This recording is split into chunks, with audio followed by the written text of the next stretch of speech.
വിധി ഇങ്ങനെയാവുമെന്ന് പ്രതീക്ഷിച്ചിരുന്നോ? വിധി ഇങ്ങനെയാവുമെന്ന് ഞാൻ മാത്രമല്ല, ഈ കേരളത്തിലുള്ള 90% ജനങ്ങളും ഇത് തന്നെയാണ് പ്രതീക്ഷിച്ചതെന്നുള്ളതിന്റെ ഏറ്റവും വലിയ തെളിവ് ഈ കഴിഞ്ഞ ഈ 8-ാം തീയതിയാണ് വിധി പ്രഖ്യാപിക്കാൻ പോകുന്നതെന്ന് പറഞ്ഞ നിമിഷം മുതൽ എനിക്ക് ഫോണിൽ വന്ന സന്ദേശങ്ങൾ, വാട്സപ്പ് മെസ്സേജുകൾ, എല്ലാവരും ഒന്നടങ്കം പറഞ്ഞൊരു കാര്യം, എന്തിന് ഈ മാധ്യമങ്ങൾ മുഴുവനും ഈ കേസിനെ ഈ 4 ദിവസം ഓർമ്മിപ്പിച്ചുകൊണ്ടേയിരുന്നപ്പോ അതിന് താഴെ വന്ന് ജനങ്ങൾ വന്ന് സംസാരിച്ചത് മുഴുവനും ഇതേ കാര്യം തന്നെയാണ്. 4 കൊല്ലം മുമ്പ് തൃശ്ശൂരിൽ വെച്ച് അവളോടൊപ്പം എന്നൊരു പരിപാടിയിൽ ഞാൻ സംസാരിച്ചപ്പോൾ ഞാൻ പറഞ്ഞു, വിധിയൊക്കെ നേരത്തെ എഴുതി വെച്ചിട്ടുണ്ടെന്ന്. അന്ന് എന്നെ എല്ലാവരും കൂടെ ചാടിക്കടിക്കാൻ തീറാൻ വന്നു. ഇപ്പൊ അത് തന്നെയല്ലേ, അത് നമ്മൾ ഇന്ന് ഒഫീഷ്യലി കേട്ടു എന്ന് മാത്രം.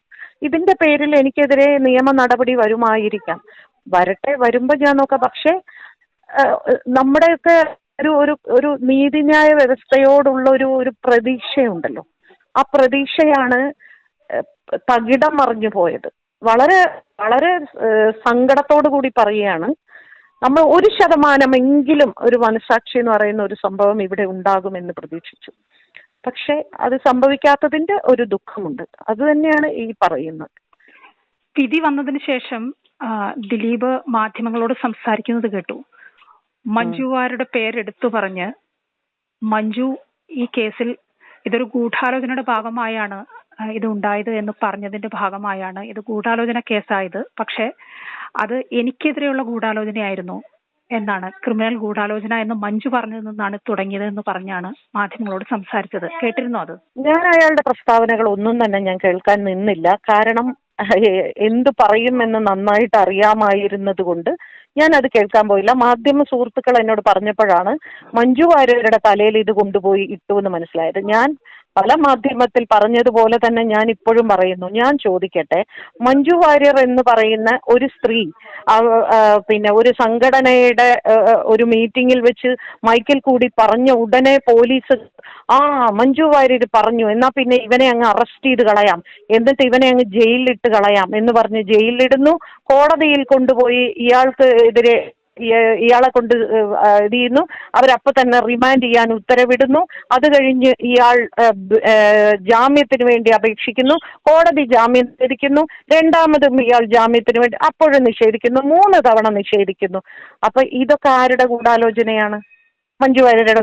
അപ്പൊ മഞ്ജു വാര്യർ ഒരു സ്ത്രീ വിചാരിച്ചാൽ ഇവിടെയുള്ള നിയമത്തെ മുഴുവനും സ്വാധീനിക്കാൻ പറ്റുമെന്നാണോ? അങ്ങനെയാണെങ്കിൽ ഞാൻ പറഞ്ഞത് സത്യമാണ്. ഈ പറയുന്ന ഇദ്ദേഹം അങ്ങനെ തന്നെയാണോ ചെയ്യുന്നത്? എന്താ ഈ പറയുന്നത്?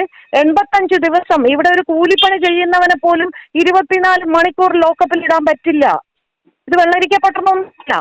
85 ദിവസമാണ് ഇയാൾ അകത്ത് കിടന്നത്. ഈ 85 ദിവസം ഒരു തെറ്റും ചെയ്യാതെ ഈ അന്വേഷണ ഉദ്യോഗസ്ഥർ, അവർക്ക് എന്ത് പകയാണ് ഇയാളോടുള്ളത്? എന്താണ് അവർക്ക് ഇയാളോടുള്ള വ്യക്തിപരമായ ശത്രുത? അത് അയാൾ തെളിയിക്കട്ടെ. ഈ അതിജീവിത എന്ന് പറയുന്ന പെൺകുട്ടി ഇന്ന് ഈ കേരളത്തിൽ ഒരു പൊതുവിഷയത്തിൽ സംസാരിക്കുകയോ ഇടപെടുകയോ അഭിപ്രായം പറയുകയോ ചെയ്തിട്ടില്ലാത്ത ഒരു കുട്ടിയാണ്. ഇതിനപ്പുറമൊന്നും ഞങ്ങൾ ആരും പ്രതീക്ഷിച്ചില്ല. പക്ഷേ ഇവിടെ ഇനിയും കോടതികളുണ്ട്. ഒരു കാര്യം ആദ്യം മനസ്സിലാക്കണം, ഇത്രയധികം തെളിവുകൾ, ഇത്രയധികം സാക്ഷികൾ, ഇതെല്ലാം കണ്ടില്ല കേട്ടില്ല എന്ന് വെച്ചുകൊണ്ട് ഒരു വിധിയാണ് ഇപ്പോൾ വന്നിരിക്കുന്നത്. ശരി, അതിജീവിതയ്ക്കൊപ്പമാണല്ലോ ഇപ്പൊ ഉള്ളത് ശ്രീമതി ഭാഗ്യലക്ഷ്മി. അതിജീവിതയുടെ ഒരു അവസ്ഥ എങ്ങനെയാണ് കൂട്ടിച്ചേർക്കാൻ പറ്റുമെങ്കിൽ? ഇല്ല, മനസ്സിലാക്കാവുന്നതല്ലേ ഉള്ളൂ, എല്ലാവർക്കും മനസ്സിലാവുമല്ലോ. അവൾ ജീവിതത്തിൽ ഇതുവരെ അനുഭവിച്ചതിൽ കൂടുതലൊന്നും ഇനി അവൾക്ക് ജീവിതത്തിൽ അനുഭവിക്കാനില്ല. അതുകൊണ്ട് തന്നെ ഇത് ഞങ്ങൾ ആദ്യമേ അവളെ പറഞ്ഞിങ്ങനെ ട്രെയിൻ ചെയ്തു വെച്ചു. നീ നെഗറ്റീവായിട്ട് പ്രതീക്ഷിക്കുക, ഇതിലപ്പുറം ഒന്നും ചിലപ്പോൾ സംഭവിക്കില്ല. അതുകൊണ്ട് തന്നെ നീ മാനസികമായി ഇങ്ങനെ റെഡിയായിക്കോളൂ എന്ന് പറഞ്ഞു പറയും. എന്നാൽ പോലും അവൾക്കത് താങ്ങാൻ പറ്റാത്ത ഒരു ഷോക്കിൽ തന്നെയാണ്. ഞങ്ങളെല്ലാം ഇപ്പോഴും അവളുടെ കൂടെ തന്നെയാണ്. ഈ നിയമ സംവിധാനങ്ങളൊന്നും ഇതിൽ അവസാനിക്കുകയല്ല. ഒന്നും അവസാനിക്കുന്നില്ല. ഇതിനപ്പുറം ഒരു കോടതി ഉണ്ട്, ഇതിനപ്പുറം ഒരു ശക്തിയുണ്ട്. മനസ്സിലായില്ലേ? അതിന് ഉത്തരം പറഞ്ഞേ പറ്റൂ. ചെയ്തത് എന്തൊക്കെ എവിടെ നിന്നൊക്കെ രക്ഷപ്പെട്ടാലും മനസാക്ഷി എന്ന് പറയുന്ന ഒരു സാധനം ഉണ്ടല്ലോ ഇവിടെ.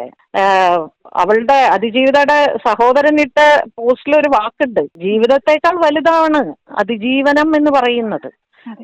അവൾ അത് തന്നെയാണ് ഇപ്പൊ ജീവിച്ചുകൊണ്ടിരിക്കുന്നത്. ഇതിൽ കൂടി ഓരോ പെണ്ണിന്റെ മാനത്തിനെയാണ് വില പറഞ്ഞ മാതിരിയായിപ്പോയി.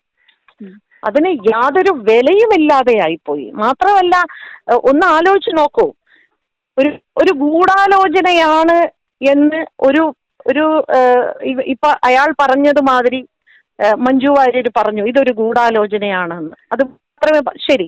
ഈ പൾസർ സുനി എന്ന് പറയുന്ന 1-ാം പ്രതിയാണ് ഈ പേര് പറഞ്ഞത്. ഈ പേര് പറഞ്ഞ് അയാളെ അറസ്റ്റ് ചെയ്തതിന് ശേഷം ഇപ്പൊ അയാൾ ഗൂഢാലോചന നടത്തി എന്നതിന് യാതൊരു തെളിവുമില്ല എന്ന് പറയുമ്പോൾ ആരാണ് പിന്നെ ആരാണ് ഗൂഢാലോചന നടത്തിയത്? ആരാണ് ഈ കൊട്ടേഷൻ കൊടുത്തത്? ഇത് അന്വേഷിക്കാൻ ഒരു ഉത്തരവെങ്കിലും വരണ്ടേ? ഇത് അയാളല്ലെങ്കിൽ വേറെ ആര് എന്ന് പറയാനുള്ള ഒരു ഉത്തരവാദിത്വം കൂടെ കാണിക്കണം. തീർച്ചയായും. വളരെയധികം നന്ദി ശ്രീമതി ഭാഗ്യലക്ഷ്മി ഈ അവസരത്തിൽ ഞങ്ങളോട് പ്രതികരിച്ചത്.